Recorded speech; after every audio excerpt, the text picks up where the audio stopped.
called Tim Wagner. And Tim is amazing. He's come through, he's in South Africa right now.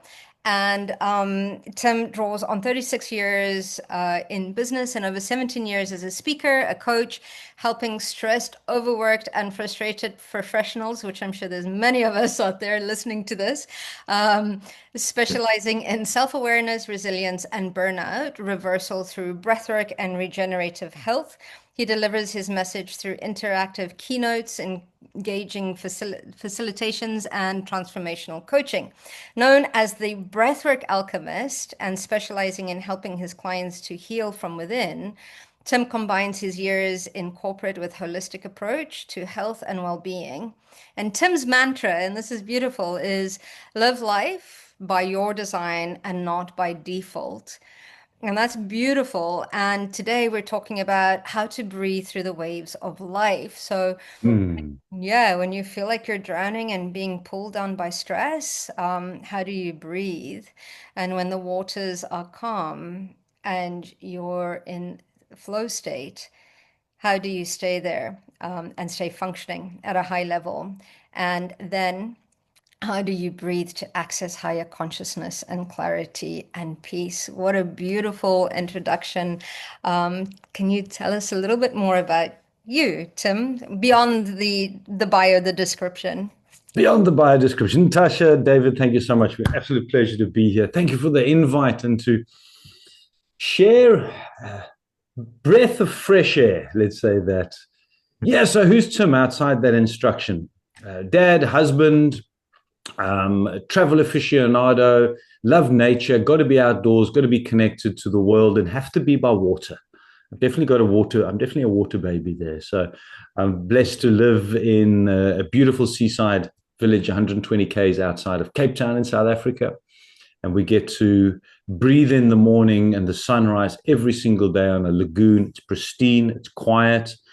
We love to say here in the small town that for about 40 weeks a year, we have it all to ourselves. And then sometimes we've got to allow the tourists in, make a bit of money, and then they can go away again. We can have our peace and tranquility. So I love nature. I love the peace and tranquility. But one of the big things that's really changed in my life ever since I left the corporate world is helping people learn what I only wish I knew back then. That drives me, that inspires me. Yeah, so that's a little bit of who I am. And yeah, it is. It's about designing the life that you want instead of leaving it up to default, which is living life by somebody else's design. Mm. Why would one do that? So yeah, that's where the mantra comes from. I love that reflection because I think that once you have these moments of stress and you have these triggers in modern life about anything, once you get into these breathing exercises and you start calming yourself or giving signals to your brain, that's when it looks like it's your life. And when you are not in that breathing state, it looks like you are borrowing your life from the Yes. world. Yeah. So I think that's extremely important message, an extremely important message for everyone, so that we can have more agency in what we feel and how we feel. So my first question to open this conversation would be is what is the process of breathing doing to the brain and doing to the relaxation signals inside of us?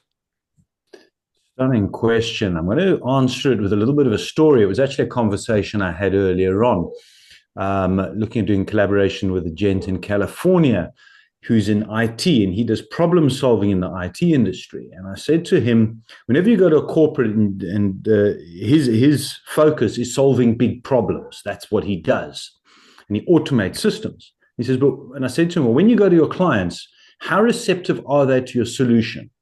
Are they positive or negative? And he said, most of the time, negative. He gets hit, can't be done, this won't work, that won't work, tried it before, it's all negative. I said to him, do you know why? He says, well, they just stuck. I said, right, because what happens is when you're stuck in that state of fear, fight, flight, that panic, which is what so much of the world lives in because of the state that we're living in. Mouth breathing, which I'll talk about a bit later on, and you're just in the state of just trying to survive, right? Physically, our bodies have been built to not being able to consciously think and see positive when you're in that state. Because in a state of fear, fight, flight, and panic, you either need to run or fight, not stop and think and analyze and go, that's a good idea, that's a bad idea, why do we do this? It is instantaneous. So when you're in that state, you're not going to see positive things. It's just physically not possible. We're not built to see positive or even neutral when you're in a panic state. It's physiologically impossible. Because when you're breathing in that state of fear, fight, flight, the oxygen's taken from your prefrontal cortex, your active thinking mind, and your intuitive subconscious mind, and your automatic design is then to either run or to fight. So the first thing you need to do is calm your nervous system, calm yourself down so that you can actually think with more clarity. Perhaps you, Natasha or David or the listeners have tried to solve a problem and you get so caught up in trying to solve this issue and it gets frustrating. You think, I just need to walk away. And you go shopping or you go out with the dogs and you go, that's the answer. You've removed yourself from that state. So the importance of regulating your nervous system and yourself in that state is so crucial. And the key thing, and I didn't know this, I was in corporate for 27 years in hospitality. I didn't know that your breath can control your entire autonomic nervous system, which is everything that happens automatically about you. Your thinking, your heartbeat, your blood pressure, your cholesterol, digestion, all of that's automated, right? Your ANS, autonomic nervous system. But God gave us one element of our entire ANS that we have control over. And interestingly, that one thing that we have control over can control the rest of our autonomic nervous system. And that's your breath. But we're not taught this. I was never taught this. Were you? No. No, and I think as a child also you need this kind of knowledge, because when children have this frustration or sometimes this mix of emotions that for many of them, of course, they don't even recognize these labels of emotions. They don't know they are just experiencing things in a state of fight or flight. Right. And if we teach them that breathing can take them down into control, that's something that is extremely powerful. And I experienced that with my daughter. She just recently had a surgery and she had a terrible pain just when she woke up from the surgery. It was a surgery in the neck because she had an inflamed ganglion here. Yeah. So she had a lot of pain in her neck, and it was a little bleeding there still from the surgery. I was sweating because it was warm, the room where she was recovering. And the first thing that occurred to me to tell her is breathe deep. How old is your daughter, David? She's 11 years old. Okay. Can I share a tip for all parents who've got young kids? Yes, of course. About breathing. And I was actually taught this by a mom. This was very interesting. It wasn't through my studies or my coach, my breathing coach. It was actually a mom taught me this, and I thought it was profound. For a young child, maybe 11, she's understanding what breathing means. But for a young child, when you tell them to slow down and breathe properly, they don't know what it means, right? So you want to give them something to do. So if you tell your daughter, pretend you're holding a flower, or if there's one in the ward in the hospital, she is. Pretend you're holding a flower. Smell the flower. Because when you smell, you have to smell through your nose. You don't smell through your mouth. And when you breathe through your nose, that automatically calms your nervous system. So the key thing is when somebody's in that fearful state, especially of a surgery, a horrible 11-year-old having a surgery on her neck and bleeding, and dad's worrying and pain, no, come on. So the worst thing that they can do is breathe in their mouth. Because when you breathe through your mouth, you're breathing into your chest, which heightens anxiety and stress. Shut your mouth, breathe through your nose, breathe into your belly, and calms. So for parents out there, get your kids, if they're panicking and all that, smell a flower. Yeah, beautiful. Simple, but absolutely profound. That's a great tip for all of us parents for sure, because that's the first thing that we do, especially when kids are little. It's just like, stop, breathe, and they're like, Yeah. what do we do? But I was going to mention another story about my daughter with regards to kind of like receiving information. I used to notice that when she was little and when she was learning, she'd go really, really quiet, and her breathing would be so deep when she was learning something, when she was like really paying attention. It was interesting. Her breaths were deep and they were strong as well. And it was beautiful to watch that because it almost calmed everybody else in the room when she was trying to figure something out. And it's beautiful that you say kind of like how it kind of like adds to your brain and gets everything just kind of like moving through that. And I don't think we realize quite how important our breathing is. And how oftentimes I find myself even doing meditations and stuff throughout the day, unless I'm in the complete flow of my work, I have to remind myself to breathe deep, Yeah. which we forget. We do forget.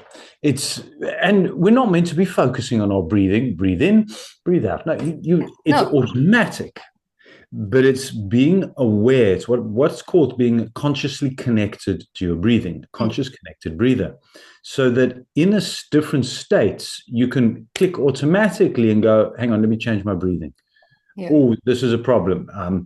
I'm anxious. Oh, hang on, let me change my breathing. Or I can't get this. It's a problem. How am I going to finish this? The deadline, you're feeling tired. You feel like you need a double espresso, but you're worried you're going to have that double espresso and you're not going to sleep. So you're going to have a crash afterwards.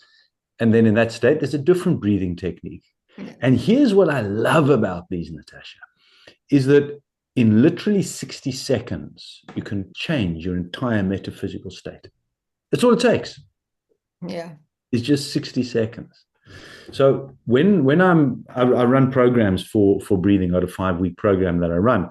And what I teach my clients in this is to build that habit up before you need it. Because here's the thing. Have you ever been in a stress state or an anxious situation? In that point of being in the anxious state, something horrible happens and you start to be a bit panicky and anxious and all worked up, and you can feel your blood boiling if you're angry. You're not going to stop and go, oh, hang on, I must breathe properly. It's too late. You've gone there. You're not going to be able to. So it's building that tolerance and that resilience up when you don't need it. Yeah. So here's a tip for everybody. Take your phone, go to your reminders, and set 3 reminders. Morning, afternoon, evening. Doesn't matter what time. And just to come up, breathe. And when your phone pings on that reminder, for 60 seconds, just 1 minute, it doesn't matter what you're doing. You can be driving, you can be in the shops, you can be at home, watching telly, in a meeting. It's immaterial. But when you get that reminder, for that next 60 seconds, and it's only 60, it's all you need, just be consciously aware of how you're breathing. You may notice that you're breathing in and out your mouth and you weren't even aware. You may notice your breathing is the opposite of what your daughter's, Natasha, which is then you're breathing in here. So the more you do that, and I've seen my clients in just 2 weeks who are actively doing it on a regular basis, find that when they come to that stressful situation or that normal trigger that causes that anxiety, it's smoother. They don't go as mad, as crazy. They're focused more. They're easier to control it. And interesting what you spoke about how your daughter's breathing just calms everybody in the room. Mm. It's exactly what happens Yeah. because you're not going to the same level as the other people in the room as their energy heightens like this and it's a tense meeting.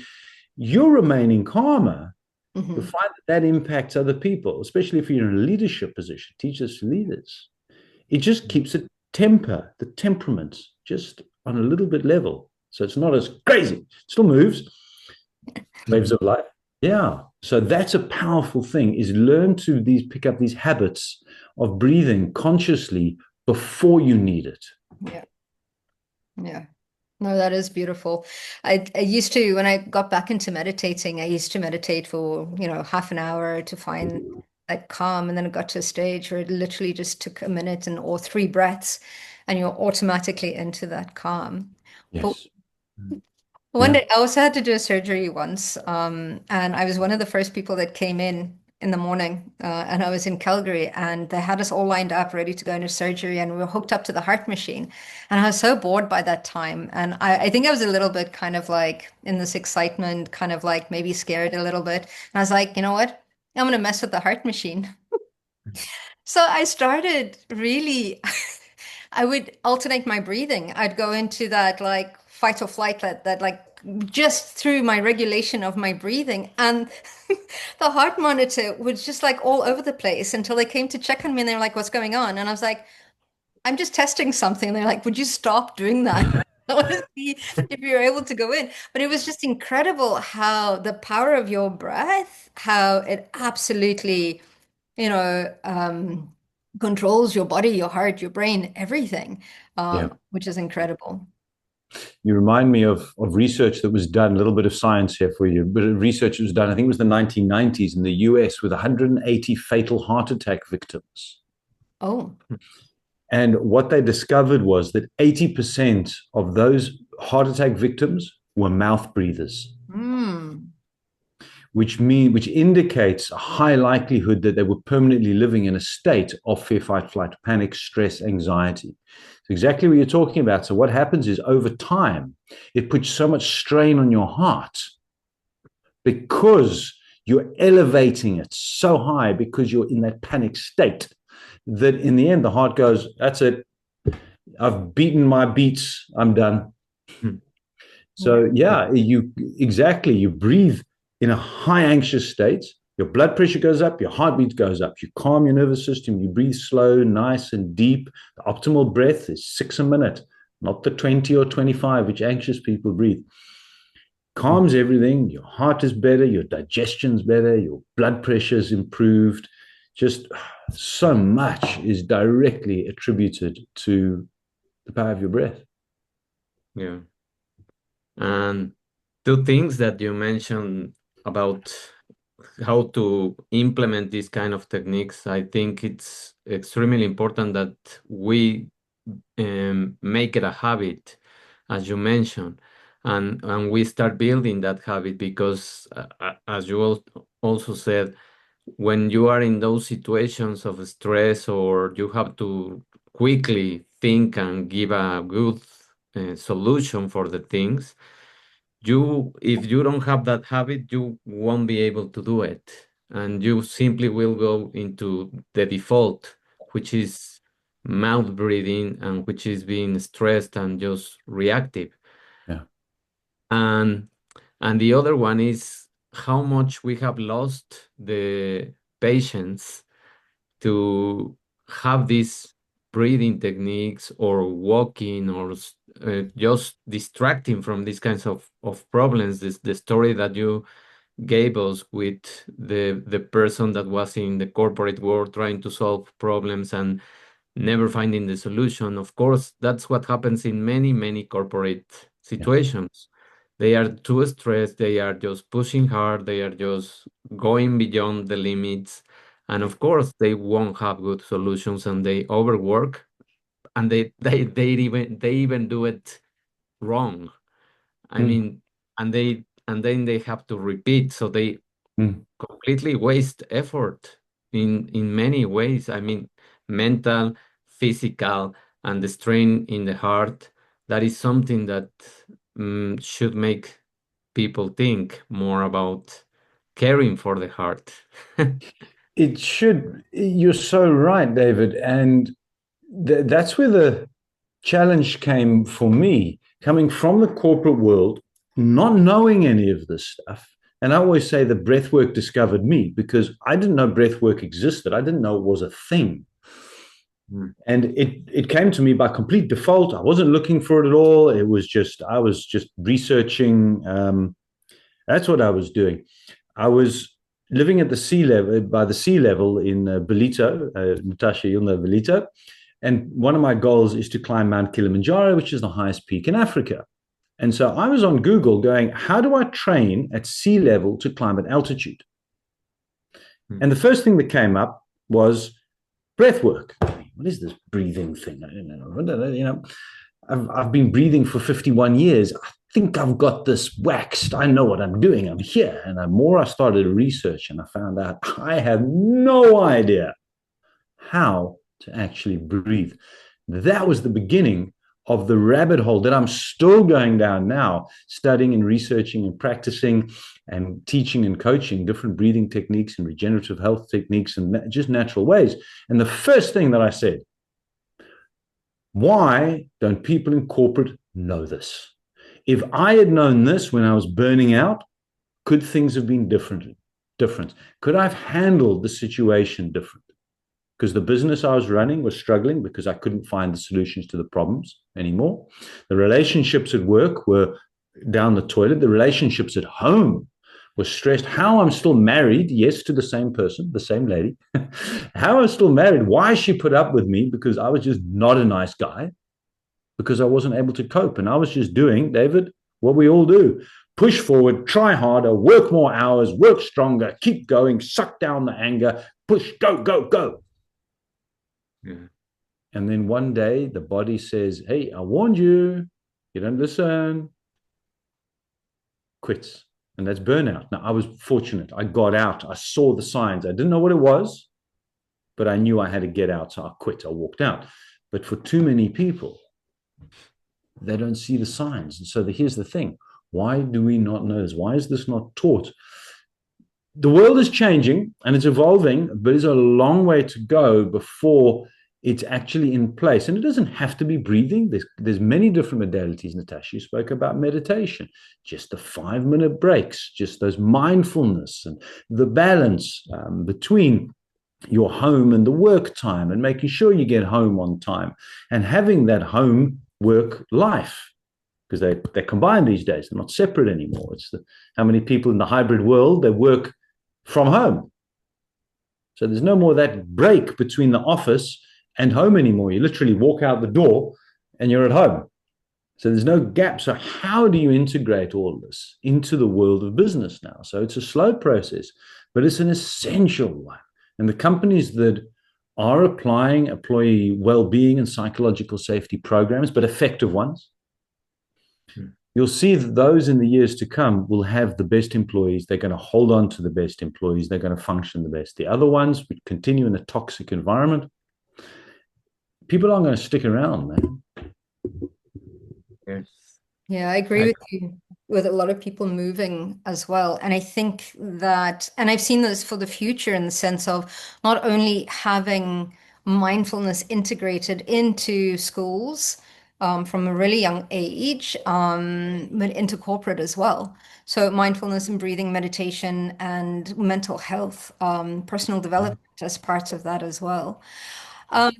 I have a question for you with regards to meditation. So we tend to breathe in through our nose and out through our mouth. And I don't know if there's any studies because recently, one of the questions that have been brought up is you should be breathing in through your nose and out through your nose as well. What are the different techniques and how does that support in different ways, I'm sure? So let's start with what is known as the ideal breath. The perfect ideal breath is in and out your nose. There's a book written in 1901 by Yogi Ramacharaka. He said, you don't eat through your nose, so don't breathe through your mouth. In and out your nose. Unless you're doing specific practice or exercise or various different things, but the default basic for breathing is in and out your nose only. That's a calming of the nervous system. When you breathe through your nose, it activates what's called nasal nitric oxide, which is essential gas in assisting with oxygenating your blood. And also, when you're breathing in, not only does it filter the air, but it also sends the oxygen to the bottom half of your lungs. And here's what a lot of people don't realize, is that when you breathe through your nose and you breathe through the bottom half of your lungs, there's a 7 times greater intake of oxygen than there is when you're breathing in through the top. So these are for the athletes and the sports people out there. How few are trained to breathe in and out their nose while training. You don't see it for runners. You don't see it for sports athletes. Now, why not? It's still so new. It isn't there yet, but the athletes who are doing it are excelling. And I practiced that and I tried it. I've forgotten your question. I can go off a tangent so easily. The importance of breathing and the difference. That's what, right. So in an ideal normal breathing state, you're just working normally, watching TV, reading a book, walking around, walking the dogs, in and out your nose. That's the basis and should be the default for everything. And in fact, if there's one thing that the listeners, I would like them to remember from this entire talk today, this entire session with us, is the following. Shut your mouth and breathe through your nose. That's it. You start with that fundamental base. You're already on the right direction. The basis of it. Thank you. I agree, and I have had experiences with this nose breathing because I love to swim, and one of the teachers that taught me when I was a child to swim taught me to breathe through the nose instead of the mouth. That's powerful. Not easy when you're swimming. Yeah, and usually that's what I do. I just turn my head and take air through the nose, and then I throw it when I go inside through the nose again. So that's a good way for me to just quickly access this breathing. And I have noticed that yes, I get a lot less tired when I'm doing this kind of breathing while running or while doing even weightlifting. So it is indeed giving more oxygen to the muscles and to everything. So any kind of person that practices any kind of exercise can test this and can simply see what happens. And as you mentioned, it's just creating the habit that at first it's going to be difficult probably because they are used to open the mouth. But I have listened to some people that also dedicate to this breath work that they use a tape in the mouth so that they can't open the mouth. So that's something that they can. Yeah. So David, can I ask, when you were training to swim, breathing in and out your nose, how long did it take you before you actually felt comfortable that you were getting enough oxygen and you could do it without panicking? How long did it take? Seconds. You didn't take you long to get used to it? Yes. Well, it was just very funny because I learned to swim, and the first lessons I was really almost a baby. And my mother told me, I don't remember that, but my mother told me that they throw me to the water. These teachers were really harsh, and they just let me go and get sink and then go out. So I think I learned through these kind of experiences to just do it and get used to this kind of breathing. Yeah. And then the reason why I ask is if people are thinking, but how do I try this? It can take quite a long time, especially for an adult, if you've been breathing in and out your mouth, being a runner, doing exercise, swimming, to now change. So when I first started to study this breath work, I'm a product of the product. So everything that I talk about and I share and I teach, I am either doing or I have done. So whenever I talk about nose breathing, in 2023, I decided to set myself a challenge and learn how to only breathe through my nose and I did, I think, about 6 or 7 half marathons. I did a full marathon, only breathing through my nose completely. But it took me about 4 or 5 months to actually be able to continuously only breathe through my nose, because I had to change the habit of mouth breathing. But I did a whole lot of different experiments between mouth breathing, nose breathing, in, out, running a hill, not, to see how my recovery was. Interesting what you talk about, David. As soon as you're breathing in and out your nose, you're less oxygen starved and your recovery is that much quicker. But it can take months to do it. And when I was training running, I actually would start by running with taping my mouth. Just that surgical tape. We call it micropore or M3 tape, I think, in America. It's just that it's adhesive, but if you need to, you can easily break it open. Yeah, used to tape my mouth. And now I can't run breathing in and out my mouth. It feels weird. Those are some brilliant practice tips, which is awesome. I'd like to, so if we look at air from the elements, air is one of the most important elements for us as living humans. I mean, all elements are important. And that space of it's the first thing that you do when you're born, and the last thing you do, you exhale when you die. And the importance of it, that in the sense of working with it as far as bringing in life force energy or chi and allowing everything to move through our systems is absolutely incredible.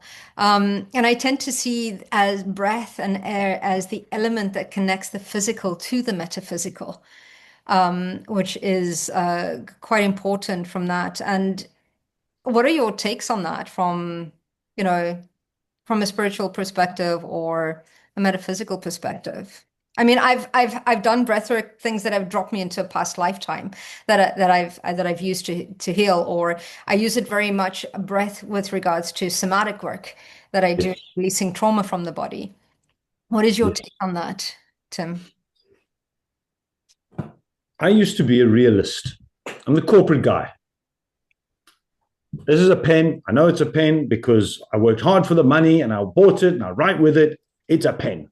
Yeah. I've had to learn that life, the universe, the world is a lot more deeper and a lot more intense than just that. This isn't a pen. This is energy. We are all energy. There's an all interconnection to this. And I've learned a lot over the years now since I left the corporate world about the interconnectedness of this and how breath can bring you so deep. And it was only through my coach, Brian, that when I stumbled across breathwork and I was researching, I met this guy.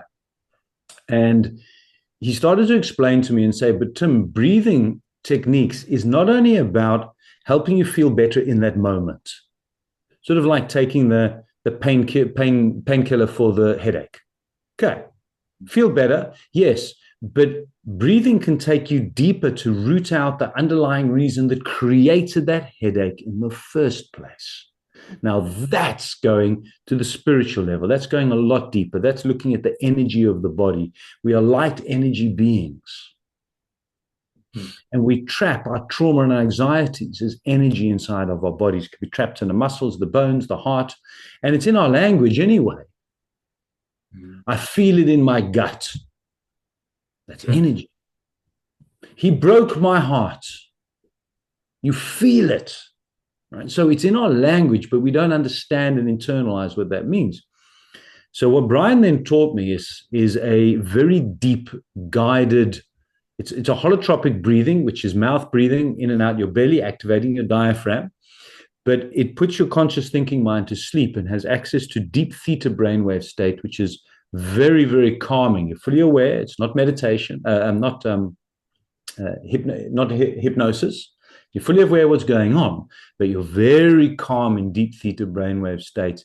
And that's when you get those euphoric states, those people like yourself, Natasha, who say, I've never managed to get there, not yet. I'm new in the practice and I've got quite a long way to go. But it's enjoyable, the journeys, to see what's actually possible on another level completely. And here's what I love about it. Without shrooms or any other psychedelics, where you have an up and then you got a crash. Breathwork can take you there absolutely naturally and scientifically proven now as well. That's the great thing. It's not just woo-hoo, tree huggy, ooh, hippie type of people. Okay, you know, a couple of centuries ago, you would have been burnt to the stake type of stuff. No, science. There's a lot of science behind it. So massive, profound benefits. And I'll never forget, I'll share a quick story with you. So Brian then was explaining this to me, and I thought, I don't really get what you're talking about, but I'm game. I want to know. So I went through this. It's 1 hour of deep breathing. Now, if you do 1 hour of deep breathing, it's a challenge when you've not breathed properly before. Great, great, great. It was as if I felt like I'd had a reset button switched for my mind, my body, and my soul. It cleared out this tension which was inside of me that I didn't even know that existed. But in that state of absolute calm and peace, I had one thing that jumped to mind. Tim, forgive yourself. So in my story, since I left the corporate world, I used to do a lot of trading, a lot of businesses. I had 4 different businesses, made a lot of money, lost a lot of money. And in it, I got trapped. I won't go into the detail right now, but basically I lost our wealth, the family's money, gone. And I thought I'd forgiven myself, and I hadn't. And it felt like it was a trap, a ball of energy like the size of a tennis ball stuck in my sternum. And in that deep state of breathing and deep mindful state, that let go. And it's most profound experience that if you're thinking this is a bit odd, you'll only get it once you've been there. On the outside, you go, whoa, this is like a little bit, are you sure? Who's this guy? You know? What are they talking about? Past lives. No. It's an amazing, do it in a guided structure with a professional guide who can coach you. This is not the type of thing which you're going to go out there and just do on your own, because it can get quite intense and it can be extremely emotional, Mel. But Natasha, from the corporate realist to 8 years later doing and talking the way that I'm talking now, I would have thought, nah, what planet you're on. But we learn. We learn. Yeah, no, that's beautiful. I can share that also, that experience, because when I started to do courses on Reiki, the teacher also, the first things to do before we started to connect with the different positions of the hands and the different ways that you can use Reiki, he teaches us to breathe and to give this peace of mind, closing the eyes and just feeling the breath. And every time we were distracted and we lose the concentration of the breathing connection, he taught us to return to the breath.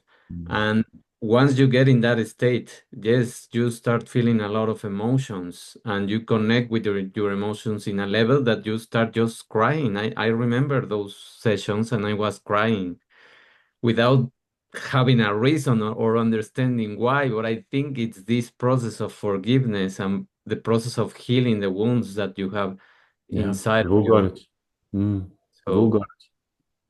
yeah. So what I'd like to do is just actually play with our breath for a little bit so that the listeners can experience a little bit of what we're talking about here, but the simplicity of it.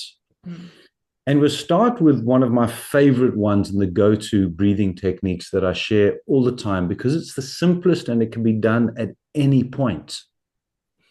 And it's based on the fact that majority of people, I think 70, what's the research now? 76% of the working population experience some form of burnout in their corporate careers, which is a shocking amount.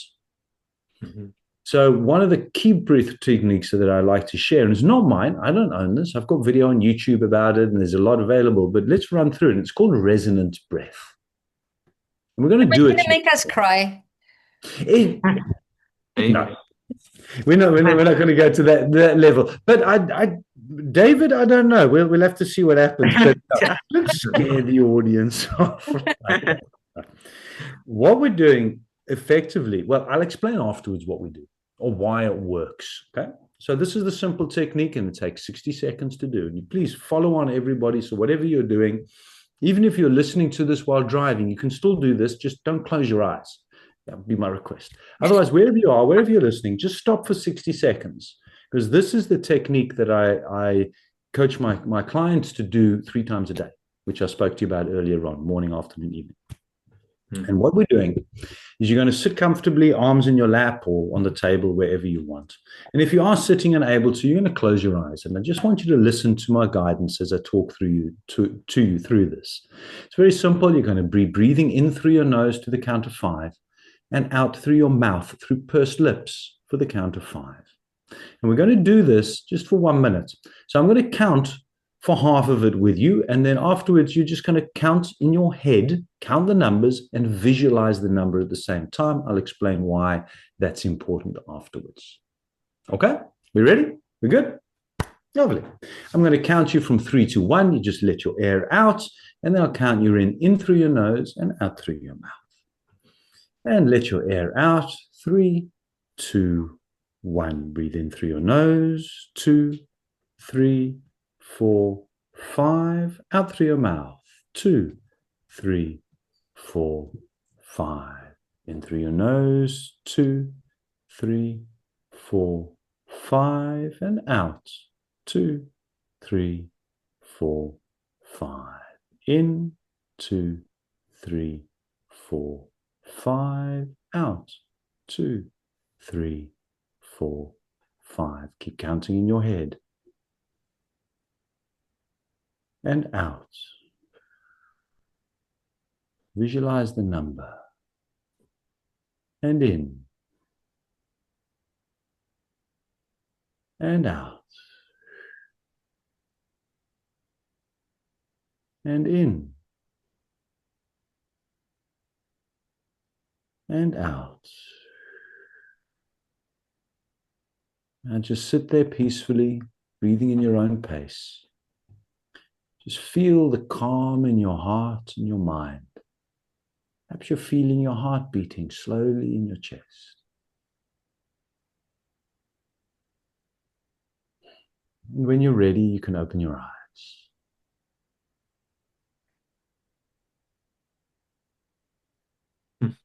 Thank you. How are we feeling? Well, even dizzy. Even dizzy. Just Yeah. absolutely. Yeah.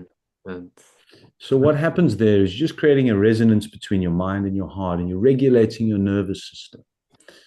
Because when we're stressed and anxious, we breathe more, we breathe faster. If you ever do a breath test and you're breathing more than 16 breaths a minute, that's either a sign that you've got a lung problem, maybe you've got asthma or pneumonia, or you're sick on that type, or you're in a highly stressed state. And as society, well, the specialists say the ideal breath is 12 to 15 or 12 to 16 breaths a minute. What you've just done is lowered your breathing rate to 6. Only 6 breaths. Did you feel breath hungry, like panicky? No. So here's just absolute proof that when you breathe slower and deeper through your nose, you get more oxygen than when you breathe faster in and out your mouth. Yeah.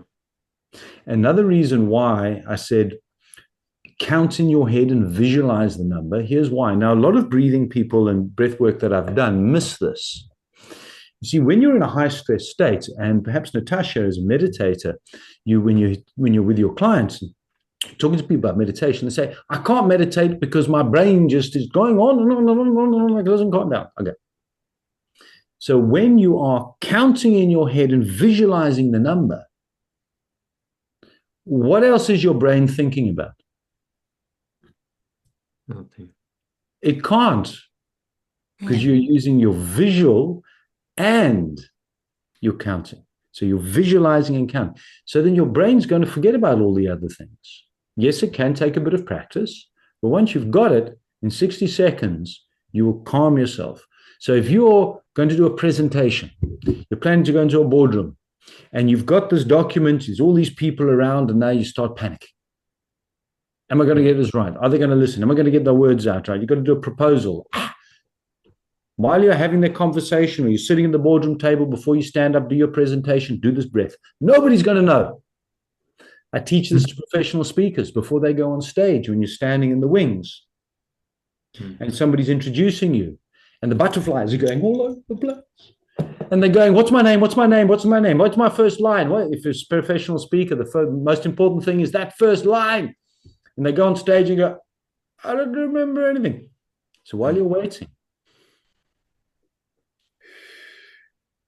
and then when you walk on stage, you've got it because you're able to think clearly and easily. So that's just a beautiful, easy breathing technique to do. And I've got many more of them as well. I put a book together, which I've called From Burnout to All Out in 60 Seconds, where I've just put my favorite techniques and also understanding for those who like the science behind it, what happens, why does our body work like that and how it works. I've got a free ebook that's available for everybody, which they can download if they want to go deeper into it as well. Thank you. That's wonderful. As you said, visualize the counting. I was like, oh, that is so smart because that brings you right into that breathing. And I'm going to get my daughters to do this. They're in the middle of prelims right now and exams. And I think Beautiful. that's a brilliant technique to use during that time as well, which Yeah. is amazing. So I want to ask you a question. So that is the breathing in and out. What about the in between? That pause, that quiet between the breaths, that integration, that like, can you talk to that and the importance of that as well? You got different breathing techniques that suit different people. So one of the most popular ones, which has got that pause or that hold, is box breathing. Yeah. It's taught to firefighters and the armed forces because they're in a high conscious state of awareness for long periods of time. And so, yes, there's different science and different research, but here's what I like to say. Find a technique that feels comfortable to you and do that one. So there's lots of different ones. The box breathing, if people don't know, is where you're breathing in through your nose to the count of 4, you hold for the count of 4, you breathe out to the count of 4, and you hold to the count of 4. So it's like a box. That's what's called box breathing. So that's a hold breath. You can go into scientifically and the benefits and here and there, but here's the thing. What makes you most comfortable? Some people like box breathing, other people like resonant breathing. And there's various different ones for calming your nervous system. And then you've got the ones for awakening your nervous system as well, to speed up. Then there's other ones which swimmers use, which is and also people with wind instruments, where you hold on the breath out, not on the breath in, because you want to increase your tolerance to CO2, carbon dioxide. So there's various different ones depending on what it is that you're looking for and you need. But on the base breathing, which is what we're talking about here today, find one that's most comfortable for you, that you like. Practice a few different ones and go, that's the one I like. Stick to it. In the end, as long as you're consciously aware of your breathing, it's going to help. Beautiful. Thank you. I love also the way that you introduce this technique with the visualization process, because once you are concerned about the visualization process, I was picturing the numbers in different colors and in different ways of how they were like going down or up. And it's funny because the mind is busy and busy in relaxing, busy in just concentrating yourself in the oxygen, let's say. And that is also something that I do when at the end of my training in swimming. I go deep in the water and I hold my breath and I just swim until I arrive to the next shore of the pool, and whatever it takes. I mean, if sometimes I arrive to the end, sometimes I don't. But while I'm doing that, if I start getting anxious or getting this uh, desperation that I'm not going to hold until the end of the pool, I don't do it, and I arrive a lot less. But Mm. if I relax and if I just try to do it slower, and I just try to swim in a different kind of rhythm, not in a desperate rhythm, I go beyond. And that is also a trick that this counting is doing, because it's giving us the power to go beyond the desperation or the anxiousness that we feel when we are faced with a problem or with a memory issue, talking Mm. about when you are going to speak or applying to in an exam, no? Brings you back to center, calms you. And when you're more calm and connected, you in the swimming, you go further. Yeah. If you're panicking in that state, you're not going to get there. And that's just a life lesson. Sometimes going slower is actually the quicker way to get to the final destination. When you're more conscious of it, you're more present in that moment, and you're not thinking, "I'm going to get to the end. Am I going to get to the end?" No, let's just take the next Stroke. Yeah, stroke. That's the word. Thank you. The next stroke, and then we'll take one more, and then we'll say, "Hey, I'm at the end." Well, that was easy. I could turn around and go do another one. Yeah, exactly. Yeah.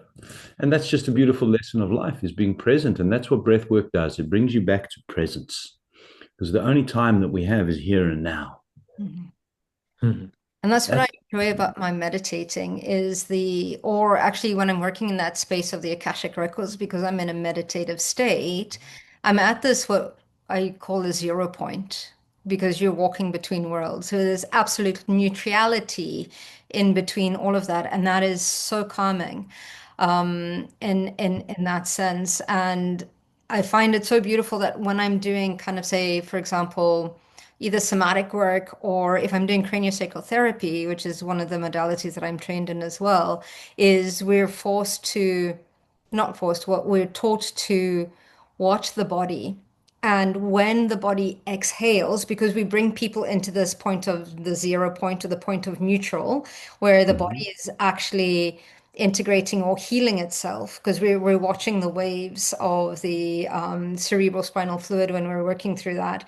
And we almost kind of like reboot somebody. But when we're finished working in an area, the body actually does this deep exhale. And know that it's there is when we need to move on from, because that trauma has been released from either the fascia or that part within the body, which is quite interesting to note. But we're taught to follow the breath, we're taught to know, okay, that is when that completion is there. And it's quite interesting from the cranial perspective in receiving that, because your brain waves, you come in and out of consciousness at the same time with your breath, and it brings people completely down into that space of neutral, that zero. And I find that is such an incredible space to be in, that it becomes quite, I suppose, you get so used to it that when it's off balance, it's like, oh, wait a minute, you know. Mhm. But I find it so interesting that exhale, that release is so important. And that's that physical noticing that, okay, the body is done with that treatment in that time. Beautiful. And one thing that jumps to mind when you're talking about this is listening to our bodies. Mm, Mhm. We're not tuned into our bodies enough. yeah. And if we actually stopped and listened to the warning signs that our body gives, then we're going to be able to make it just such a more peaceful place that we all live in and be. So you're attaching, you're listening to that final deep sigh that the body just says, right, Mhm. ah. So it's listening and being aware of the aches and the pains and the anxiousness and because in the end, all of these things that we're talking about that we deal with in life, all they are is warning signs. That's all. It's just an emotional warning sign. But we push through it, and like we're talking about at the beginning, and you squash it down and you just keep going and you ignore it. No, no, no, no. Slow down and go, hold on. Why am I feeling like this? Is something, hang on a sec, hang on, hang on. Mm, Mhm. It's just an emotional stress, anxiety, anger, fear, panic is just emotional reactions to external circumstances. yeah. Mhm. Have a look and go, why am I reacting emotionally like this? What's the trigger? Is it a paradigm, subconscious in my body? Where's it coming from? So then you can deal with it Because the only thing that we have control of is how we react to the external circumstances. The politics is not going to change. The family dramas are not going away. The kids' issues, the dog ate the bunny rabbit, that's not going to, you can't control any of that. Mm-hmm. But you can only control how you react when we start to listen intuitively to the body, which is the most amazing healing machine. Outside of drugs and pharma and all that type of stuff. Let's not go down that route. Because it can. As it can. So it's profound experiences. And so if anybody's here listening for the first time and not really sure of this stuff, not to worry. I didn't used to get it either. But when I started to try it, I thought, hold on a second. There's something far more profound in this. Just because I didn't know it existed doesn't mean it's not valuable. Yeah. Well, I think that's a good almost wrapping of all the breathing teachings that you are giving us. And just to highlight what you have said, I think that we can take out two messages, and you can complement, of course. This going slower is going to take us further. And that's one analogy that you made from the experience that I told you about swimming, and when you focus your mind in the breath or in counting. And the other one is this listening and connecting with our bodies. No, I think that's the most important connection that we should have, and that's the first connection that we should aim for. Because if we are connected with our bodies, we can connect with everyone. So if we are disconnected from our bodies, we disconnect from the world, I think. Mm-hmm. So what else can you suggest to people that they can do whenever they are facing these frustrations of our societies? Run! Yes, and don't breathe. do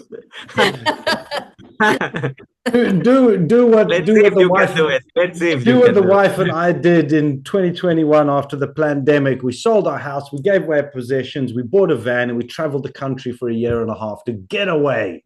Oh my goodness, that's amazing. That's good. You're reconnected to nature. Oh man, it was beautiful. It was beautiful. Not everybody can do it, but you know what? We did. So the reason I say this is live in the moment, live now. And we had to give up a lot. Was it difficult? Yes. Was it worth it? Hell yes. Yeah. But if you don't go out there and live, why are we here? Sometimes you've got to break through those difficult things in order to be able to discover what's on the other side. And if I hadn't have done that, I would have never discovered the journey that I'm on now. And I wouldn't be going where I am and living in the beautiful place that I do live in now. Yeah. So I think live in the moment, embrace it, and just go out there. So yeah, run, yeah, but go where you want to go. Yeah. Live your life by your design, not by default. And default is just going through the motions. It's what I did for 27 years, climbing the corporate ladder, find out the ladder was leaning against the wrong frigging building. Fell off the ladder many times. Yeah. But that's the key thing, is go back to self.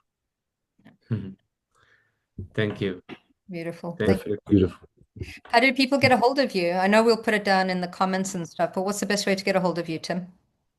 So email or my website. So email is tim@professionalpointer.com. My company's Professional Pointer Coaching. That's the business. So professionalpointer.com is the easiest way. But I'm on LinkedIn as well, and also Facebook, mostly LinkedIn. Every day putting posts up there on regenerative health and healing, natural healing techniques, breath work and how it all combines, and just sharing stories of amazing journeys of how people are slowly but surely waking up to the fact that the way that we've been taught to live is not necessarily our ideal. And if it hasn't been working for you, perhaps you need a different perspective, a different change in life. Beautiful. Thank you. That's Pleasure. amazing. Thank you for sharing your knowledge and wisdom with us today. Really appreciate that. Thanks for the invite, David. Natasha, it's been a pleasure. Look forward to Thank more. you. Yeah, thank you everyone. And as you listen, so just run and live your life before it's too late. And of course, contact Tim for any kind of questions regarding breath work and regarding how to live a life without worries, let's say. And Yeah. of course, connect with us and subscribe to our channels. If you like this episode, please share this with everyone. And I'm sure that everybody needs to learn how to breathe. And although we do it because we are alive, well, we sometimes don't do it in the proper way. So thank you everyone for listening, and we will be listening to our next episode. See you. Bye, everyone. Bye. Ciao.